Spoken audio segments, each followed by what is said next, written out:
નમસ્કાર, ગુજરાતના તમામ મહત્વપૂર્ણ સમાચાર સાથે હું છું જિજ્ઞાસા। ગુજરાત લાઈવમાં સૌથી પહેલા ગુજરાતમાં ગરમીની કેવી સ્થિતિ રહેવાની છે આપને એનાથી અવગત કરાવીએ તો એપ્રિલ આખરો છે, તાપમાન વધી રહ્યું છે। રાજ્યના શહેરોમાં તાપનું ટોર્ચર જોવા મળી રહ્યું છે। આગ ઓકતા સૂર્યનારાયણે આજે પણ આકાશમાંથી અગનગોળા વરસાવ્યા। રાજ્યના 9 શહેરોનું તાપમાન 40 ડિગ્રીને પાર પહોંચ્યું તો 42.9 ડિગ્રી સાથે અમદાવાદ રાજ્યનું સૌથી ગરમ શહેર બન્યું છે। આ તરફ પાટનગર ગાંધીનગરમાં 42.5 ડિગ્રી તાપમાન નોંધાયું છે। ભાવનગર અને રાજકોટમાં ગરમીનો પારો 42.2 ડિગ્રીને પાર પહોંચ્યો, જ્યારે ડીસામાં 41.1 ડિગ્રી તાપમાન નોંધાયું છે। ભુજ અને વડોદરામાં 40.8 ડિગ્રી અને સુરતમાં 40 ડિગ્રી તાપમાનથી નાગરિકોને મુશ્કેલી પડી।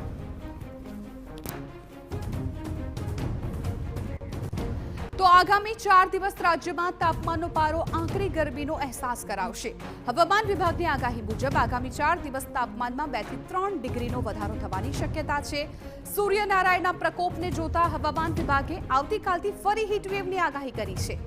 15 થી 17 એપ્રિલ સુધી બનાસકાંઠા, સાબરકાંઠા, કચ્છમાં યલો એલર્ટ જાહેર થયું છે, જ્યારે રાજકોટમાં હીટવેવ સાથે યલો એલર્ટ આપવામાં આવ્યું છે। 17 એપ્રિલ બાદ તાપમાનમાં 2 થી 3 ડિગ્રીનો ઘટાડો થવાની પણ વકી છે। प्रिवेल करेगा और मैक्सिमम टेम्परेचर की बात करेंगे तो आने वाले 4 दिनों के लिए मैक्सिमम टेम्परेचर में 2 से 3 डिग्री की बढ़ोतरी का पूर्वानुमान है। उसके बाद 2 से 3 डिग्री के मैक्सिमम टेम्परेचर में फॉल का पूर्वानुमान है। और हीट वेव वार्निंग की बात करेंगे तो डे 2, डे 3, डे 4 यानी 15, 16 और 17 के लिए गुजरात रीजन और सौराष्ट्र कच्छ के लिए हीट वेव की वार्निंग है। और जो डिस्ट्रिक्ट है जहाँ पे हीट वेव की वार्निंग है और साथ में येलो अलर्ट जारी है वो डिस्ट्रिक्ट है बनासकांठा, साबरकांठा, राजकोट और कच्छ डिस्ट्रिक्ट। હવે ક્યાં કેટલું તાપમાન છે એના પર નજર કરીએ તો અમદાવાદમાં 42.9 ડિગ્રી, રાજકોટમાં 42.2, ગાંધીનગરમાં 42.5 ડિગ્રી, ડીસામાં 41.1, ભુજમાં 40.8 ડિગ્રી તાપમાન નોંધાયું છે।